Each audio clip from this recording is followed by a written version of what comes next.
We all know the 5 daily prayers are the bedrock of our day. But what if I told you that when you pray can be almost as important as the prayer itself?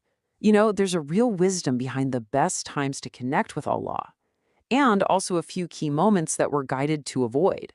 So let's dive into how we can time our prayers for the greatest spiritual benefit. So here's the big question, right? Can we actually fine-tune our prayer schedule to get more reward? And on the flip side, are there really times when praying is discouraged or maybe even forbidden?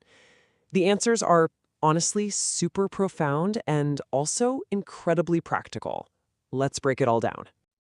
All right, here's our game plan. First, we'll look at the preferred times for each prayer, the ones that maximize our reward.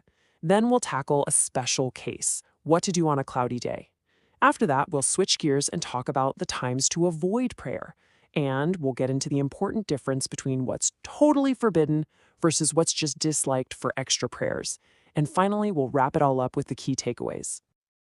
Okay, let's start with the really inspiring stuff. How to optimize our worship.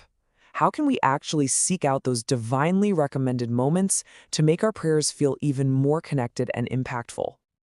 So, kicking off our day with Fajr, there's a very specific recommendation for timing it to get the most reward, and it all centers around one key idea. And that idea is called Isfar.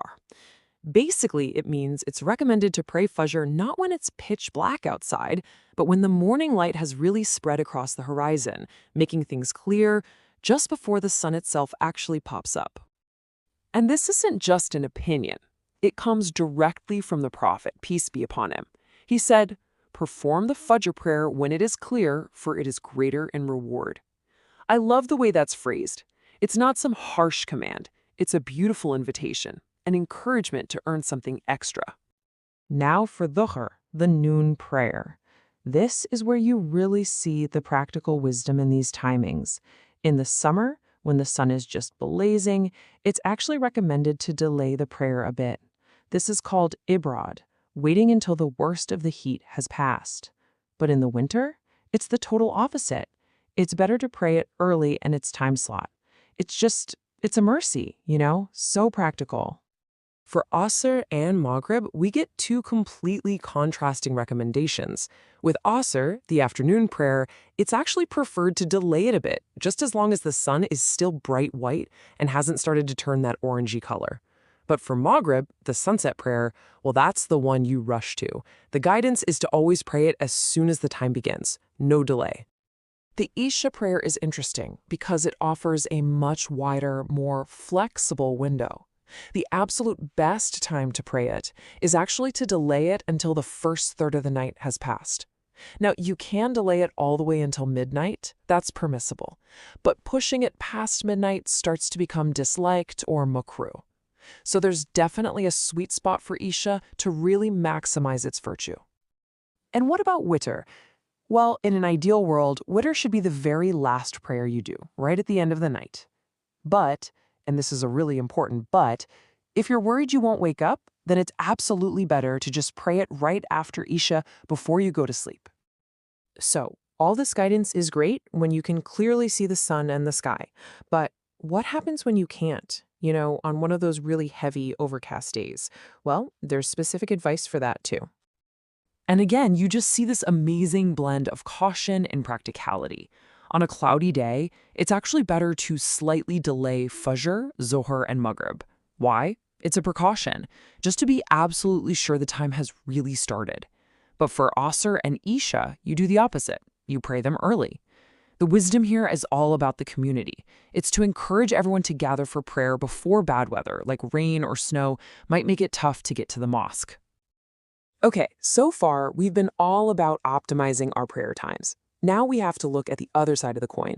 Those few, very specific moments during the day when prayer is strictly forbidden. Understanding this is so key to purifying our worship.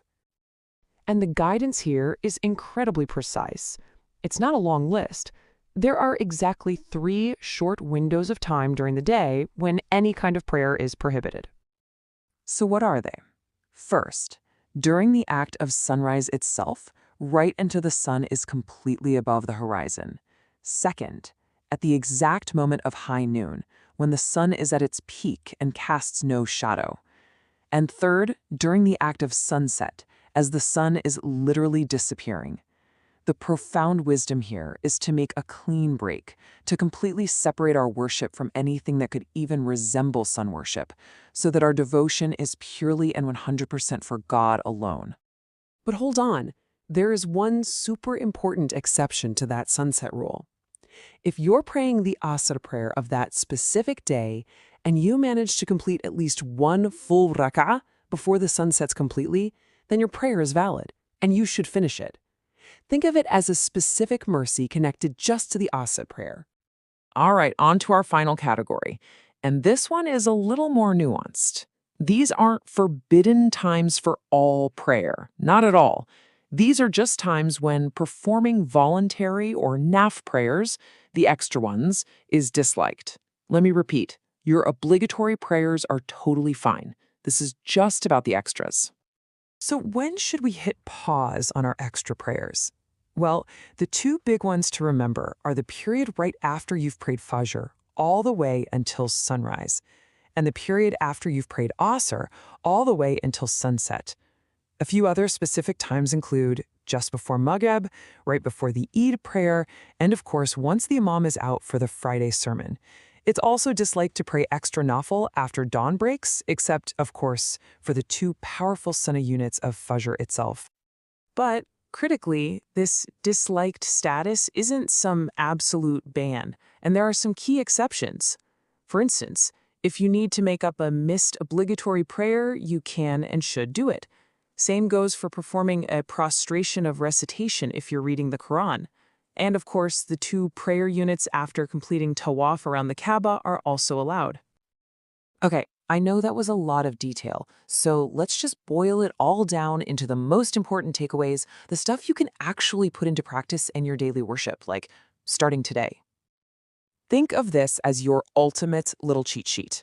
On the aim for this side, always hasten Maghrib, and then try to delay Fajr, Samar Dhuhr, Asr, and Isha. Simple enough. On the be aware side, absolutely avoid praying at the exact moments of sunrise, high noon, and sunset. And just remember to hit pause on any extra voluntary prayers right after you've prayed Fajr and Asr. That's pretty much the core of it. And that really brings us to the heart of it. The real value here isn't just memorizing rules. It's about using this knowledge to be more present, more intentional in our connection with Allah. So I'll leave you with this to think about.